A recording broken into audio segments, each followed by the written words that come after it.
Daniel Nash, el hombre que dobló las rodillas y sacudió los cielos.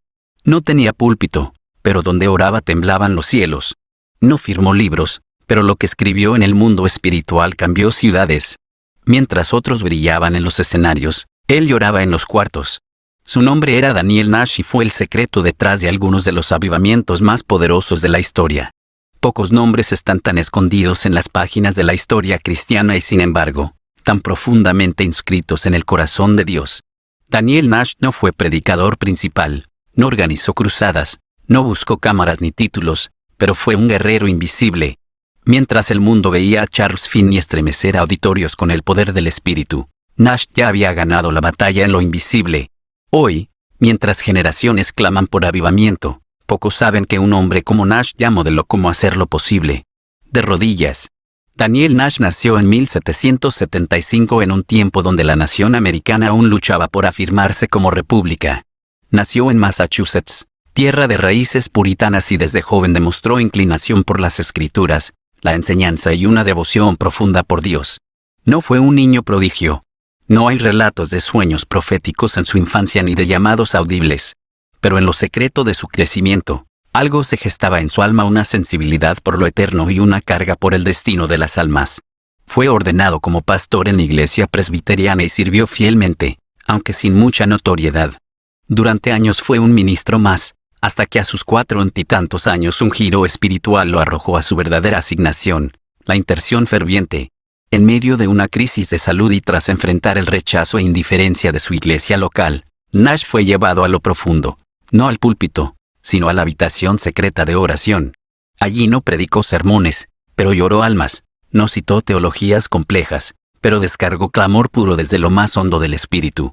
Fue allí donde fue quebrantado, bautizado en lágrimas y marcado con una pasión que no podía explicarse con palabras.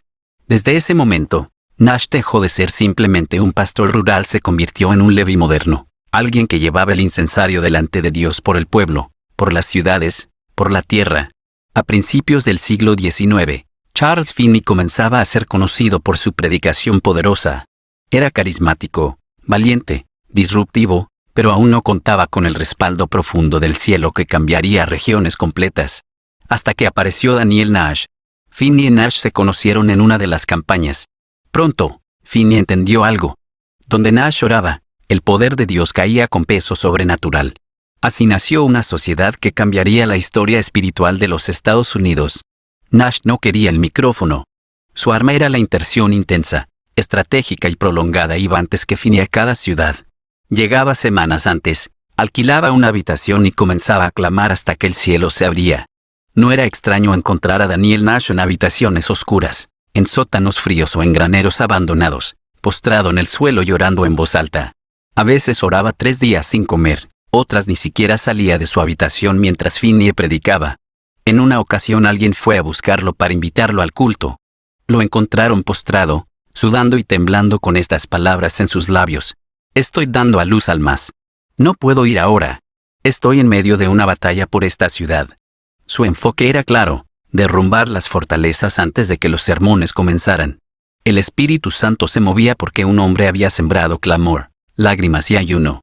Finn dijo de Nash: cuando entrábamos a una ciudad, a veces los corazones ya estaban quebrantados. Gente se caía llorando antes de llegar al templo. Yo predicaba, sí, pero Nash había peleado la verdadera batalla. En una ocasión, Nash entró con otros 2 intercesores en una ciudad conocida por el pecado y la indiferencia. Oraron durante días. Cuando comenzó la campaña, más de 1000 personas se convirtieron en una semana. Otra vez, mientras oraba por un grupo de jóvenes rebeldes, Nash recibió una palabra del Señor. En 7 días o los salvo o los quiebro. Efectivamente, el 7º día los jóvenes llegaron al culto llorando, temblando y pidiendo perdón. A diferencia de muchos predicadores de su tiempo, Nash no escribió libros, no organizó ministerios, no formó una escuela.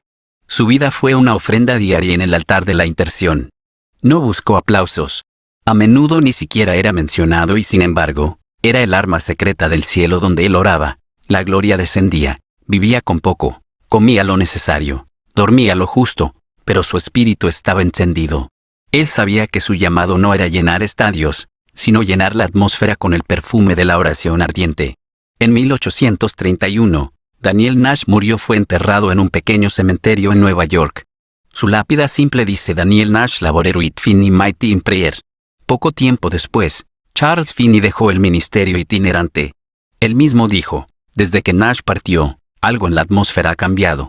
La carga es más pesada, la tierra más dura, el cielo más callado. Fue como si el pilar que sostenía el altar invisible hubiera sido removido y con él una era de avivamiento comenzó a cerrarse. Hoy casi nadie recuerda su rostro. No hay estatuas en su honor. Pero en el cielo, cada alma ganada a través de campañas de Finney lleva la marca de las lágrimas de Nash. Su vida nos enseña que el avivamiento comienza donde la oración se vuelve quebranto, que los verdaderos gigantes no siempre gritan, pero siempre lloran, que Dios no necesita celebridades, sino hombres escondidos quemando incienso en el lugar secreto. En las primeras décadas del siglo XIX, el norte del estado de Nueva York era un territorio agreste y difícil. Allí vivían colonos, agricultores, indígenas y buscadores de fortuna en un ambiente duro y muchas veces hostil.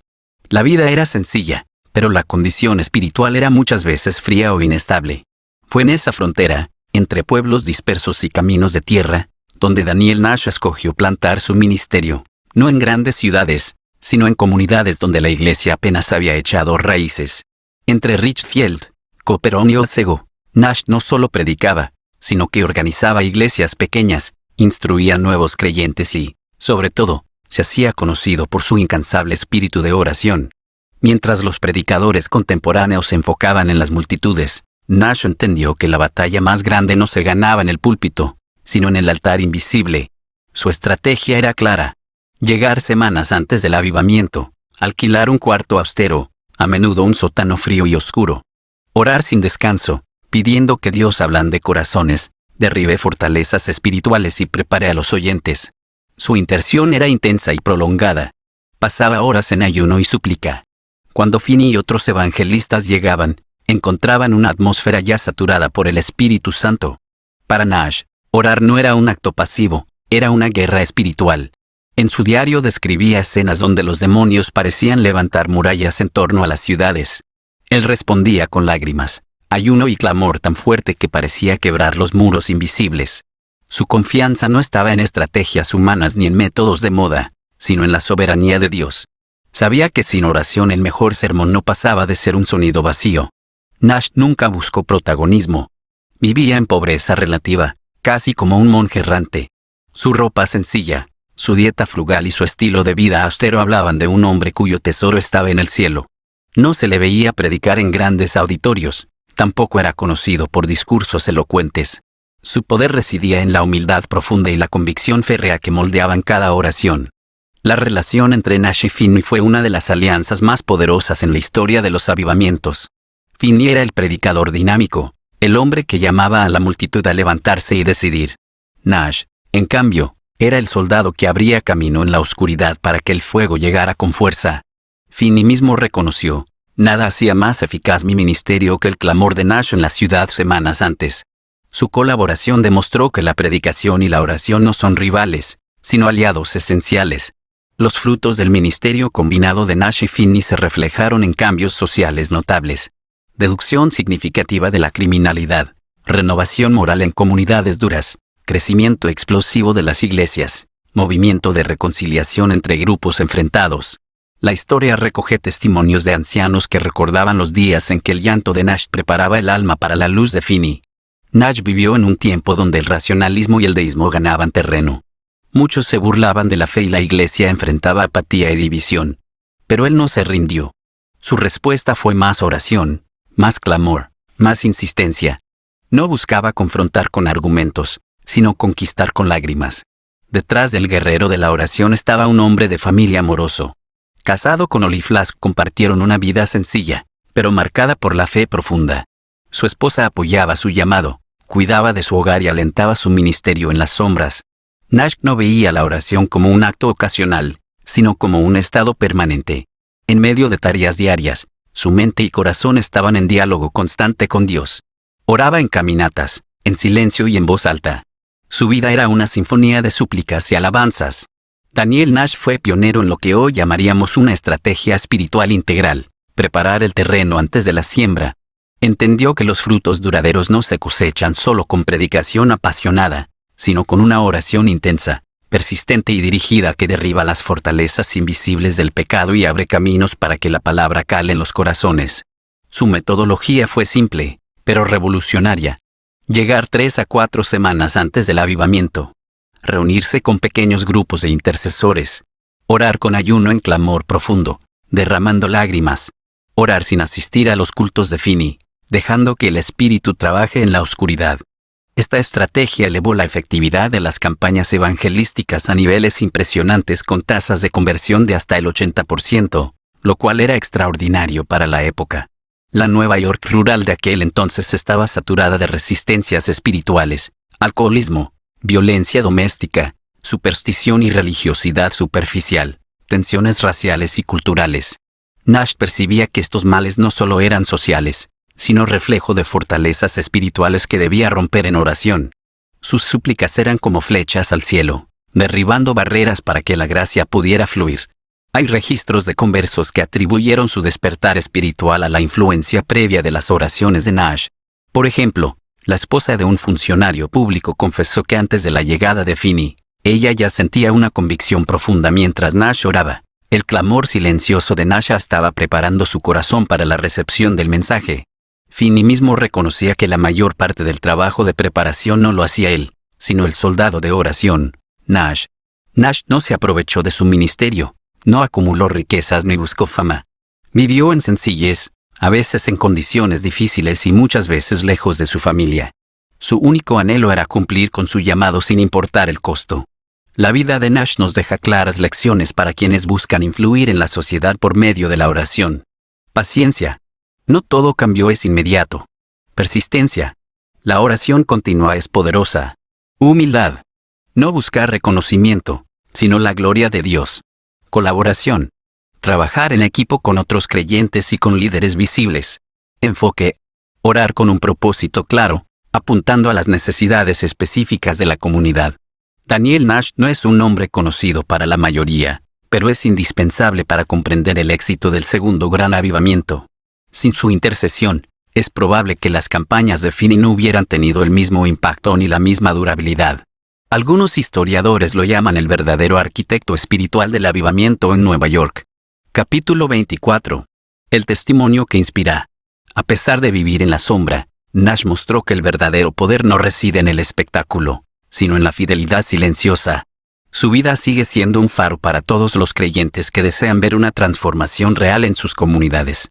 En el invierno de 1831, Daniel Nash cerró sus ojos en esta tierra dejando un mundo que ya no sería el mismo. Se dice que murió en actitud de oración, como siempre vivió. Sus últimos años fueron una mezcla de sufrimiento físico y fervor espiritual. Pese a su salud deteriorada, no abandonó el altar invisible donde batalló por las almas. Su muerte fue como la caída de un gigante en el reino espiritual. No hubo estruendo, pero sí un vacío que se sintió en el cielo y en la tierra. Aunque su nombre no sea frecuente en sermones o libros populares, el impacto de Daniel Nash resuena en muchas generaciones de intercesores. Ministerios de oración, movimientos de avivamiento, iglesias renovadas y campañas evangelísticas exitosas han seguido el modelo silencioso que él trazó. Muchos han aprendido que la oración ferviente no es solo la antesala del ministerio, sino el ministerio mismo. En un tiempo donde el activismo, las redes sociales y el ruido parecen dominar, la vida de Nash desafía a la iglesia a regresar al fundamento. El poder de la oración constante y sacrificada, la importancia de la preparación espiritual antes de actuar, el valor del anonimato y la humildad en el servicio, la necesidad de equipos que oren antes de que la multitud llegue. Nash nos deja con un mensaje claro. El avivamiento verdadero comienza donde el hombre y la mujer de Dios se apartan al lugar secreto para orar, llorar y clamar. No en el estrado, no en la plataforma, sino en la soledad donde nadie ve. Porque allí, en ese lugar oculto, se mueven los cimientos del cielo y de la tierra. Daniel Nash no buscó gloria humana. Su vida fue un testimonio de que el poder de Dios muchas veces se manifiesta en la fidelidad silenciosa, en la oración persistente y en la humildad que se oculta. Cuando el cielo se abre y las multitudes se convierten, detrás de ese mover hay muchas veces un hombre o una mujer como Nash que han doblado sus rodillas y han clamado hasta que el cielo respondió. Final del formulario. Música. Si este mensaje ha tocado tu vida y ha edificado tu fe, Imagina todo lo que Dios puede seguir haciendo a través de cada enseñanza, reflexión e historia que compartimos aquí. No te quedes fuera de lo que viene. Suscríbete ahora